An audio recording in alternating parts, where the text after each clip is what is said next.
The fall of the champion in the dirt, the myth rising through blood, and the storm of a man who never bends. Mandalika Massacre. The king bleeds, the crown burns.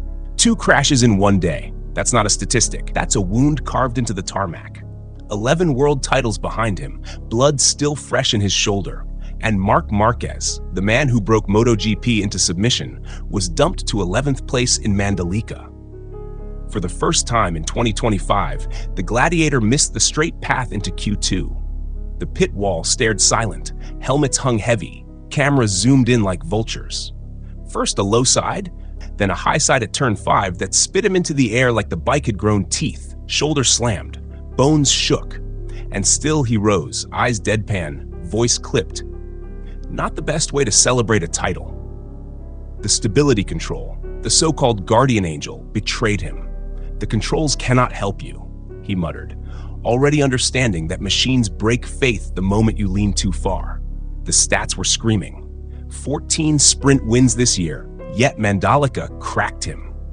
The king was walking into Q1 like a rookie, standing shoulder to shoulder with men he usually buries by Saturday noon. This wasn't victory. This wasn't celebration. This was war's reminder. The battlefield doesn't bow to crowns. Tomorrow promised blood. Marc Márquez is not a rider.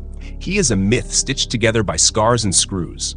4 surgeries on the arm, nerves fried, vision blurred, doctors whispering retirement. And yet he came back swinging, burning like a match dropped on oil. He is the only man who can crash 108 times since 2020 Jerez and still own the paddock. Every scar is a chapter. Every crash is a sermon. And Mandalika, with its tropical heat and treacherous asphalt, added a fresh scar to the holy book of Márquez. The myth is built on betrayal. Honda turned him into a victim, selling him promises of competitiveness while they fed him unrideable trash. The system doubted him, laughed at him, called him broken. Rossi's fanatics sang that he was finished. Ducati courted others, leaving him to rot until Alex opened the gates and Gigi whispered resurrection. Factories are villains, rivals are pawns, doubters are shadows he cuts down. His greatest enemy has never been Bezzecchi, Bagnaia, or Martin.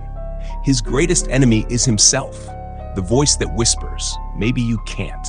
And yet he drowns that voice in throttle and flame. Mandalika wasn't just a fall, it was the myth tested again. The hero crowned 5 days earlier was stripped naked and told, "Prove it again, prove it every damn lap." Marc Márquez doesn't race bikes, he races destiny. Friday was humiliation. But humiliation is nitro in his veins. He crashed, he burned, he stood. He looked the paddock in the eye and said, "I will push again, and I can crash again." That's not cowardice, that's war declaration. The firestorm is his refusal to surrender. 14 sprint wins, every one a headshot delivered, a title snatched from the jaws of pain after 2,184 days, a crown that screamed he was back. And now in Mandalika, he's shoved into Q1 like a rookie.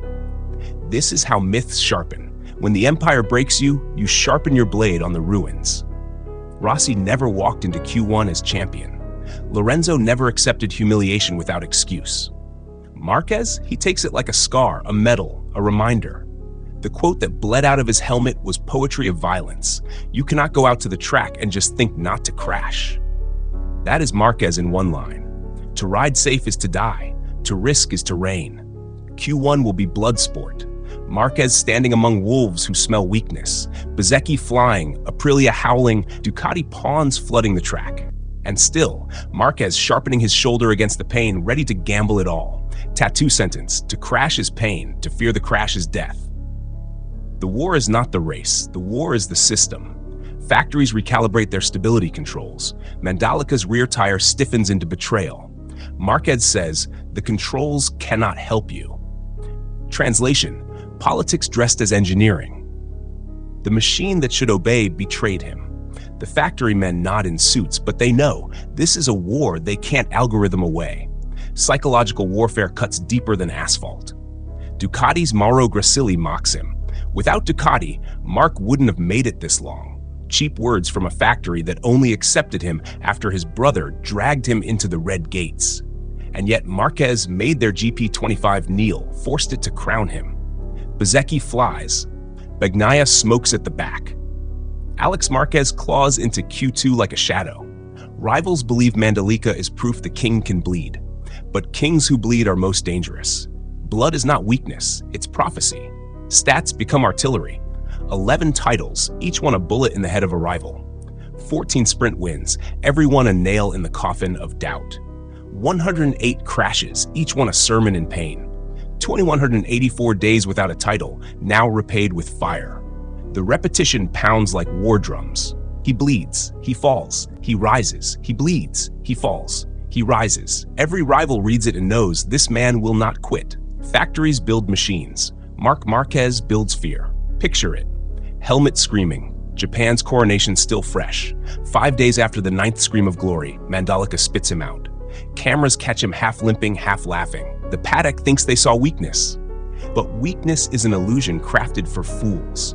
The crown is not the trophy. The crown is survival. The crown is a man who says, I will push again, and I can crash again. That line is the crown itself. Kings are not safe. Kings are merciless. Pit walls collapse into chaos when he moves. Crowds gasp because they know he rides like a man who doesn't care if bones shatter as long as legends echo.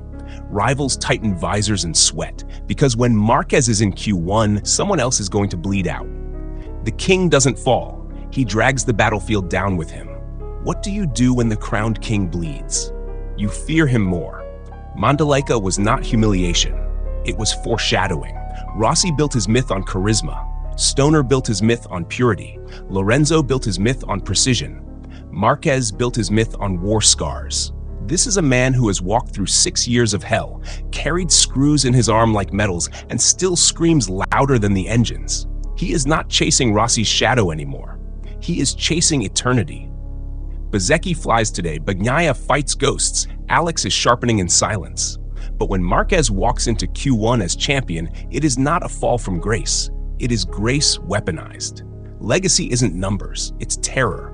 And Marquez is terror wrapped in leather and gasoline. Haunting question. When the crown weighs this heavy, how many times can a man crash before destiny itself cracks? Marc Márquez does not fall from the throne. He turns the throne into a weapon and swings it at the world.